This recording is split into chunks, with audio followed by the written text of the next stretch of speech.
채식주의자 한강짐 창비출판. 아내가 채식을 시작하기 전까지 나는 그녀가 특별한 사람이라고 생각한 적이 없었다.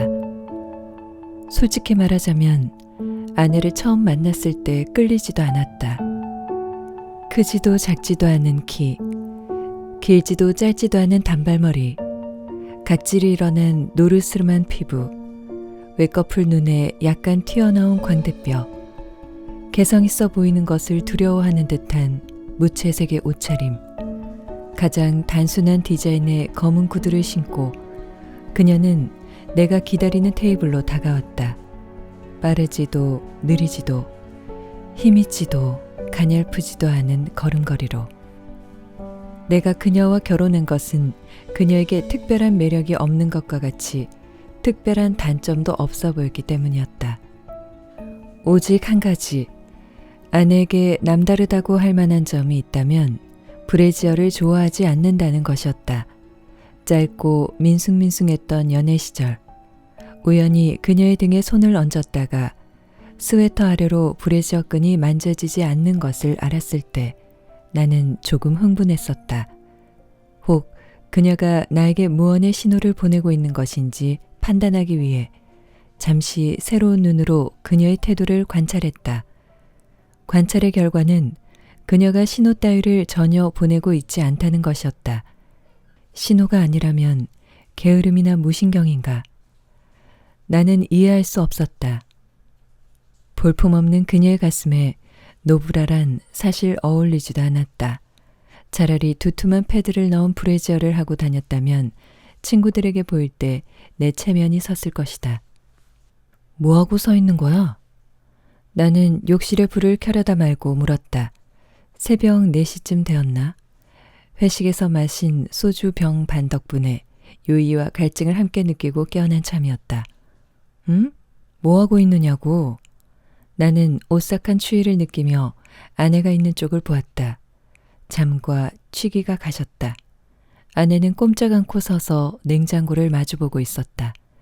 어둠에 잠긴 옆얼굴의 표정을 식별할 수 없었으나 무엇인가가 섬뜩했다. 그녀의 순만은 염색하지 않은 검은 머리는 부스스하게 부풀어 있었다. 안방과 달리 부엌은 꽤 쌀쌀했다.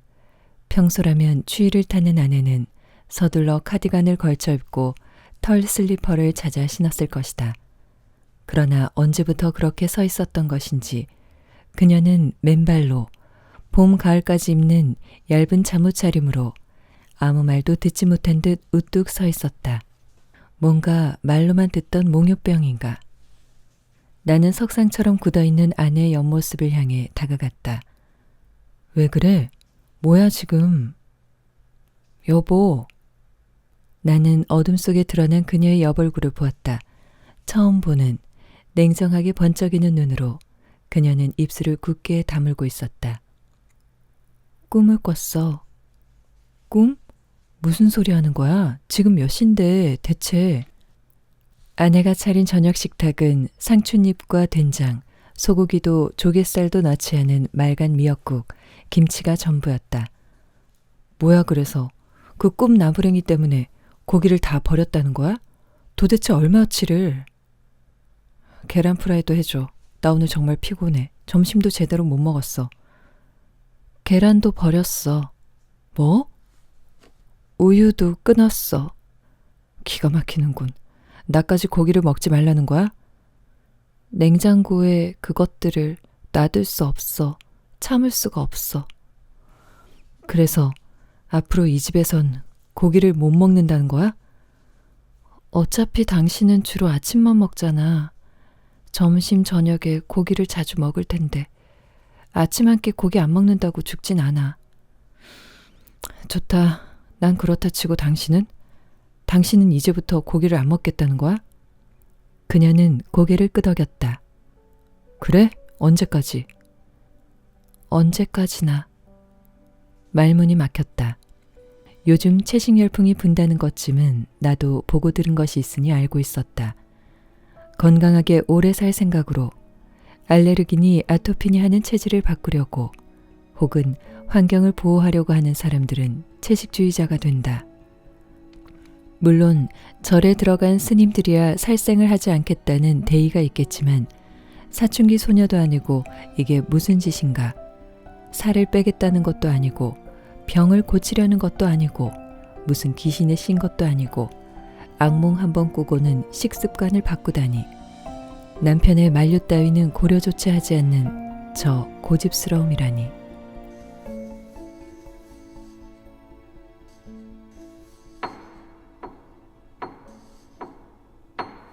햇볕이 잘 드는 남향 아파트 7층이었다. 앞동이 전망을 가로막고 있긴 했지만 뒤쪽으로는 멀리 산자락이 보였다. 이제 너희 걱정은 다 잊어버렸다. 완전히 자리를 잡았구나. 장인이 수저를 들며 한마디 했다. 처형, 이 음식을 혼자 다 하셨습니까? 처형은 반쯤 웃었다. 그냥 그저께부터 하나씩 했어요. 그런데 저거 굴무침은 영애가 좋아하는 거라 일부러 장바다 한 건데 영애는 손도 안 대네. 장모는 이번에는 젓가락으로 탕수육을 들었다. 아내 입 바로 앞까지 내밀며 말했다. 자, 어서 아 해라. 먹어. 아내는 입을 다문 채 예의 영문을 모르겠다는 듯한 눈으로 자신의 어머니를 바라보았다. 어서 입 벌려. 응? 이거 싫으냐? 그럼 이거. 장모는 이번에는 쇠고기 볶음을 들었다. 아내가 여전히 입을 다물고 있자 장모는 다시 그것을 내려놓고 굴무침을 집었다. 너 어릴 때부터 이거 좋아했잖냐. 이거 실컷 먹어보고 싶다고 한 적도 있었는데. 네, 저도 기억나요. 그래서 어디 가서 굴을 보면 영애 생각이 나는데. 처형은 아내가 굴무침을 먹지 않는 것이 무엇보다 큰일이라는 듯 장모를 거들었다. 굴무침이 집힌 젓가락이 입을 향해 점점 가까이 다가오자 아내는 몸을 뒤로 젖혔다. 아휴, 얼른 먹어. 팔 아프다. 저 안 먹어요. 뭐야? 아휴, 보고 있으려니 내 가슴이 터진다. 이 애비 말이 말 같지 않아? 먹으라면 먹어. 나는 아내가 죄송해요 아버지. 하지만 못 먹겠어요. 라고 대답하리라고 예상했다. 그러나 그녀는 조금도 죄송하지 않은 듯한 말투로 담담히 말했다. 저는 고기 안 먹어요. 아버지, 저는 고기를 안 먹어요. 정서방, 영호, 둘이 이쪽으로 와라. 두 사람이 영의 팔을 잡아라. 예? 한 번만 먹기 시작하면 다시 먹을 거다. 아, 세상 천지 요즘 고기 안 먹고 사는 사람이 어딨어? 누나, 웬만하면 먹어. 예하고 먹는 신용만 하면 간단하잖아. 아버지 앞에서 이렇게까지 해야겠어? 무슨 얘기를 하고 있어? 어서 팔 잡아라, 정서방도. 아버지, 왜 이러세요? 처형이 장인의 오른팔을 잡았다. 장인은 이제 젓가락을 내던지고 손으로 탕수육을 들고 아내에게 다가갔다. 아내가 엉거주춤 뒷걸음질 치는 것을 처남이 붙잡아 바로 세웠다. 누나, 그냥 좋게 먹어. 누나가 받아서 먹어. 아버지, 제발 그만하세요. 아버지! 말려. 피해. 아내 손목에서 분수처럼 피가 솟구쳤다. 흰 접시 위로 붉은 피가 비처럼 쏟아졌다. 무릎을 접고 주저앉은 아내에게서 칼을 뺏은 것은 그때까지 줄곧 방관하고 앉아있던 동서였다. 뭐해? 아무 수건이라도 가져와. 동서는 특공대 출신답게 능숙한 솜씨로 아내 손목을 지혈한 뒤 그녀를 들쳐업었다. 자네는 빨리 내려가 시동 걸어. 나는 더듬더듬 구두를 찾았다. 짝이 맞지 않아 두 번을 바꿔 신은 뒤에야 현관문을 열고 나갈 수 있었다.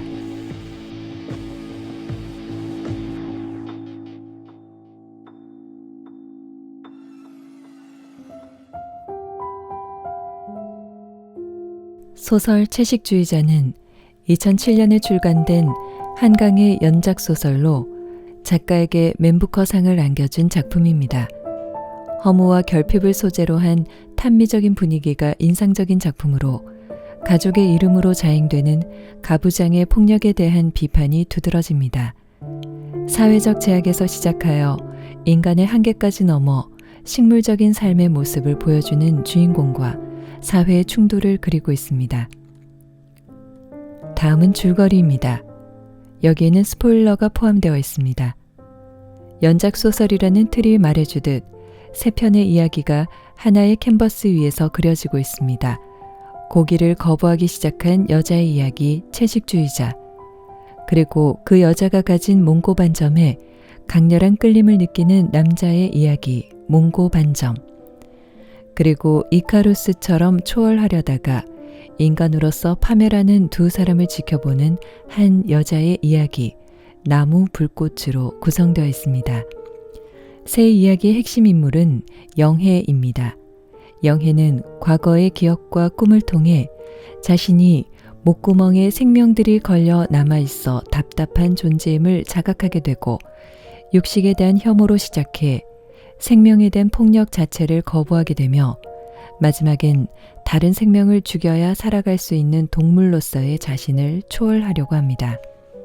세 편의 이야기 중 첫 번째 채식주의자입니다. 겉보기엔 평범하다 못해 무미건조하지만 고집이 세고 다른 이를 해치지 않으려는 성격인 영혜는 마찬가지로 무미건조한 남자의 아내입니다. 하지만 어느 날 영혜는 피가 뚝뚝 흐르는 생육을 먹는 끔찍한 꿈을 꾸게 되고 고기를 아주 멀리하게 되는데요. 집에 있는 고기란 고기는 다 치우고 남편에게는 몸에서 고기 냄새가 난다며 잠자리를 거부하기도 하죠.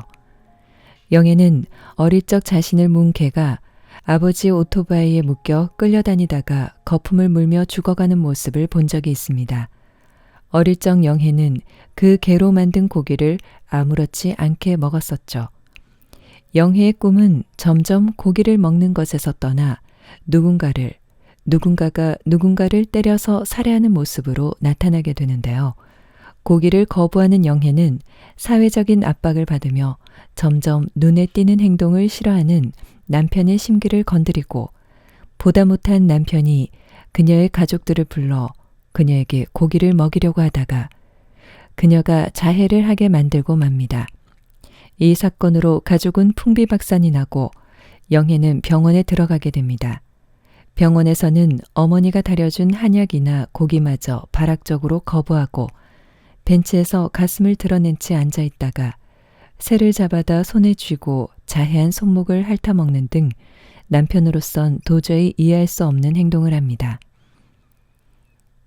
두 번째 이야기, 몽고 반점. 주인공인 영혜의 형부는 미디어 아트를 통해 자신의 이상을 추구하려는 예술가입니다. 집에서는 늘 힘없는 모습이지만 자신의 카메라로 영상을 찍을 때만큼은 타인은 물론 본인도 이해하지 못하는 열정을 발휘합니다. 그는 아내가 자신의 동생을 씻기다가 그녀에게서 몽고 반점을 받다는 말을 듣고 이해할 수 없는 흥분에 빠집니다. 거부할 수 없는 열망에 빠진 그는 도덕적인 금기를 깨고 영혜를 불러 그녀의 누드에 꽃을 그려 촬영하고 싶다는 부탁을 하게 되죠. 영혜는 그의 생각보다 훨씬 간단하게 이를 수락합니다. 그도 그럴 게 영혜는 내심 식물적인 삶을 갈망하고 있었습니다. 주인공은 영혜의 몸에 꽃을 수놓고 어린 시절이 지나면 사라질 게 당연한 몽고 반점을 강조한 바디 페인팅을 그리며 성욕을 초월한 예술적 열망에 사로잡힙니다. 그는 자신의 예술을 완성시키기 위해 같은 작업실을 공유하는 남자 후배 제이를 불러 모델 일을 부탁하고 그의 몸에도 꽃을 그려 영혜와 함께 찍도록 합니다. 그러나 마지막으로 영혜와 하나가 되는 모습을 촬영하겠다는 그의 지나친 요구에 질색한 제이는 수치심에 받쳐 촬영 중 스튜디오를 떠납니다. 제이가 떠난 후 영혜의 다 젖어버려서 라는 말에 형부는 영혜를 덮치나 영혜는 거칠게 거부합니다. 자기가 형부이기 때문에 거부하는 것이냐고 묻자 영혜는 자신이 꽃에 끌렸던 것임을 밝힙니다. 그렇다면 자신의 몸에 꽃을 그린다면 받아주겠냐는 형부의 질문에 영혜는 희미하게 웃음만 짓습니다. 주인공은 지인인 피에게 부탁해 몸에 꽃을 그리고 영혜와 다시 만납니다. 형부와 처제는 온몸에 꽃을 그린 채로 마치 짐승같이 서로의 몸을 탐하며 둘 모두 극도의 쾌락 속에 밤을 보냅니다. 주인공은 어느새 잠이 들었고 깨어보니 처제의 언니인 아내가 있었습니다. 아내는 자신이 촬영한 영상을 캠코더를 돌려 이미 다 본 상황이었죠. 남편을 이해할 수도 이해하고 싶지도 않은 아내는 남편에게 극도의 혐오감을 갖습니다. 영혜의 언니는 정신병자가 있다는 신고를 했다고 말하며 남편을 경멸하는 말들을 퍼붓습니다. 세 번째 이야기, 나무 불꽃입니다. 나는 이제 동물이 아니야, 언니. 사람들이 자꾸만 먹으라고 해. 먹기 싫은데 억지로 먹여. 지난번엔 먹고선 토했다고. 어젠 먹자마자 잠자는 주사를 놨어. 언니, 나 그 주사 싫어. 언니, 나 그 주사 싫어. 정말 싫어. 내보내줘. 나 여기 있기 싫어. 영혜의 언니 시점으로 서술되는 세 번째 이야기, 나무 불꽃입니다.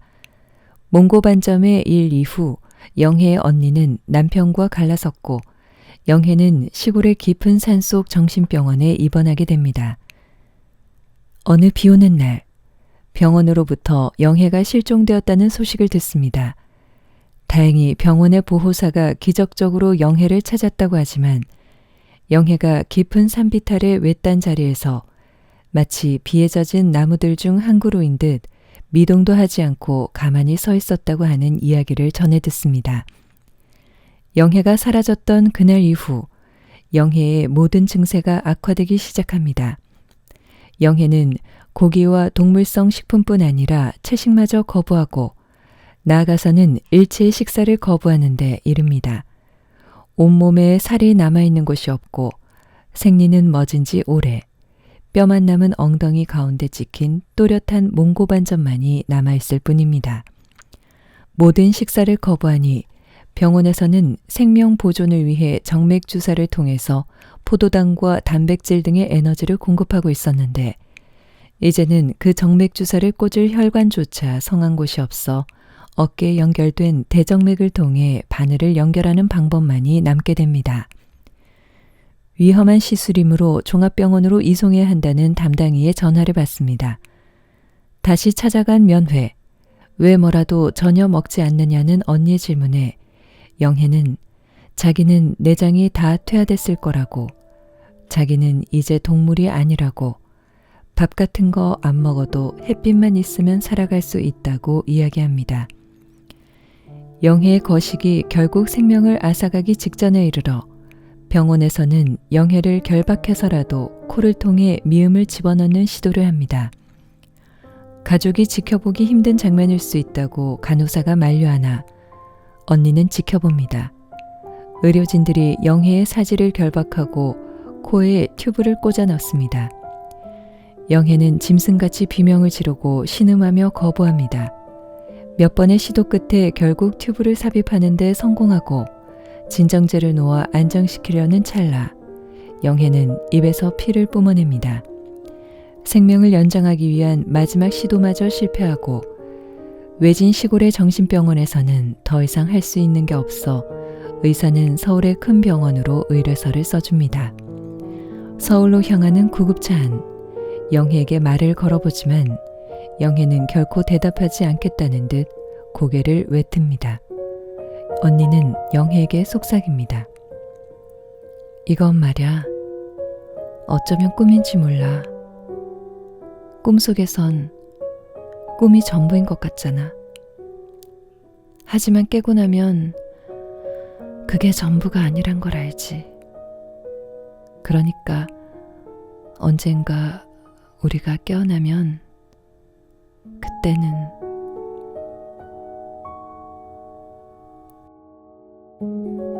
가볍게 책 읽기였습니다. 잘 자요.